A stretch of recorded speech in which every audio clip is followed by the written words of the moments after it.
My cheating fiancée claimed her affair was just a test of my love. I called off the wedding and kicked her out of my house immediately. I, 34M, just a normal guy working a decent office job, thought I'd found the woman I'd spend my life with.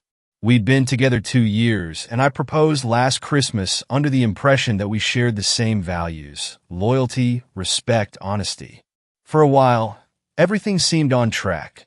We booked a wedding venue, started looking at starter homes. She moved into my place to save on rent. Life felt stable. That changed 3 weeks ago. On a quiet Saturday evening, I noticed something off about her behavior. She'd been secretive, smiling at her phone, leaving the house late with vague excuses. I confronted her gently, and instead of reassuring me, she turned defensive. The next day, I got my answer in the ugliest way possible. I found explicit texts on her phone. She'd been meeting some guy from her gym, sneaking around behind my back for weeks.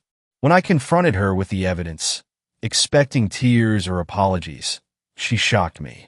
She dismissed my anger, smirking. "It was just a test of your love. I needed to know if you'd fight for me." I blinked, stunned.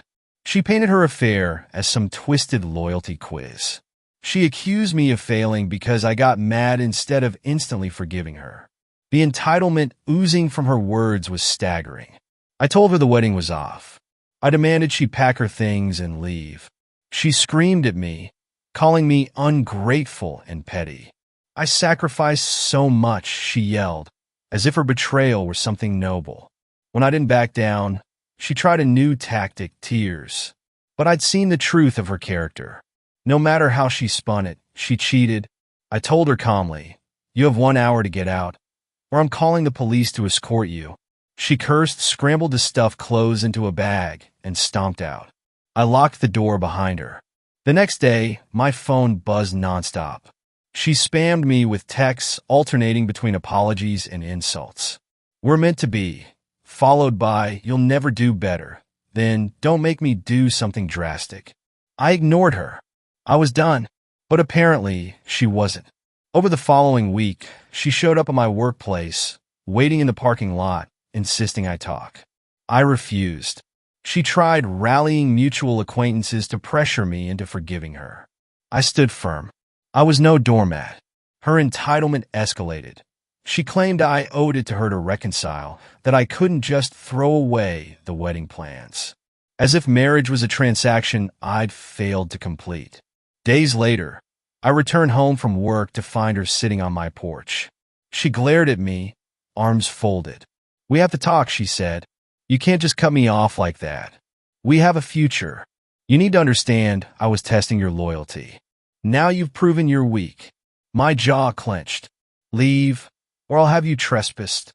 She scoffed. "This is my home, too." Obviously false. I owned the house. It was in my name alone. But she acted like she deserved half of everything, despite no marriage and her cheating scheme. I called a friend who was a lawyer just to understand my legal position. He confirmed that as my fiancée, well, ex-fiancée, she had no claim to my property. There was no common law marriage or joint ownership. Still, he advised me to document everything: her attempts to force contact, the harassment at work, the porch incident. If she escalated, I might seek a restraining order. Sure enough, she escalated. She began texting me long rants about how I was the bad guy for failing her test, and then overreacting. One message read, "You know I deserve another chance. I invested time in us. If you don't let me move back in, I'll tell everyone you abused me." My stomach dropped. She was threatening defamation now. She wanted to twist the narrative, painting herself as a victim if I didn't comply. I refused to respond. Instead, I saved the text and talked to my lawyer friend again. He said it could be considered blackmail. "If she follows through, you can sue for defamation," he said. "Also, consider a protective order." I nodded, considering my options. I wasn't going to let her terrorize me emotionally. A few days later, I came home to find my front door handle scratched like someone tried to pick the lock. Nothing stolen, but it was suspicious. I installed a security camera immediately. 2 nights after that, I caught her on the camera footage sneaking onto my porch trying to peek into windows. I called the cops. They made a report, advised me to get a restraining order. She got a warning call from the police: stay away or face trespassing charges. Her reaction? She doubled down, texting, "How dare you involve cops? You'll regret this." That's when I decided enough was enough. I took the camera footage, the texts, and the police report to my lawyer friend. With his help, I filed for a restraining order. The judge granted it on a temporary basis, preventing her from coming near my home or workplace. Once she was served, I expected things to calm down. Instead, she tried a different angle. She contacted my boss at the office, alleging I was unfit and had issues that might affect my job performance. My boss, knowing me for years, called me in quietly, explained what happened, and showed me the email she sent anonymously. We both knew who it was. Fortunately, my boss trusted me.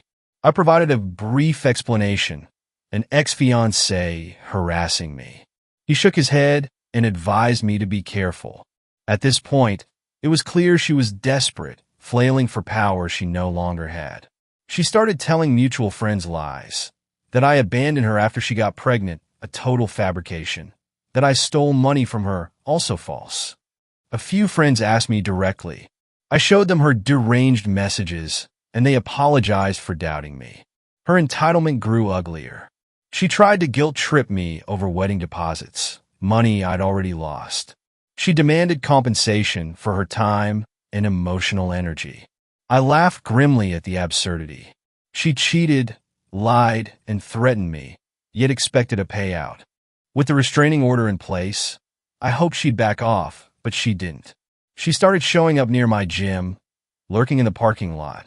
One evening, as I walked to my car, she confronted me, leaning against a lamppost, arms crossed. "You think a piece of paper scares me?" she sneered. "This isn't over." I pulled out my phone, started recording. She noticed and tried to knock it out of my hand. "You're pathetic," she hissed. "Just take me back.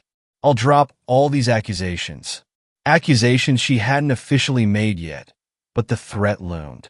I calmly said, "You're violating the restraining order right now." She backed away, cursing me under her breath, then fled before cops arrived. I saved the video as more evidence. My lawyer friend suggested we file a contempt motion since she violated the order. He also hinted that if she tried false allegations in court, we could countersue. I agreed.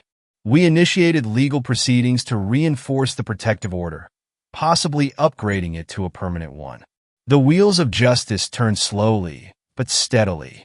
A few days later, I got a call from an unknown number. Her mother's voice came through. "You're tearing my daughter's life apart," she said. "She made a small mistake, and you blew it up. You owe her another chance." I almost laughed aloud. A small mistake? Cheating and months of harassment weren't minor slip-ups. I refused to argue. Just said, "Your daughter needs professional help, and to leave me alone." She got angry, threatening to hire a lawyer to sue me for emotional distress. I knew it was baseless. Let them try. Shortly after, I noticed strange charges on my credit card.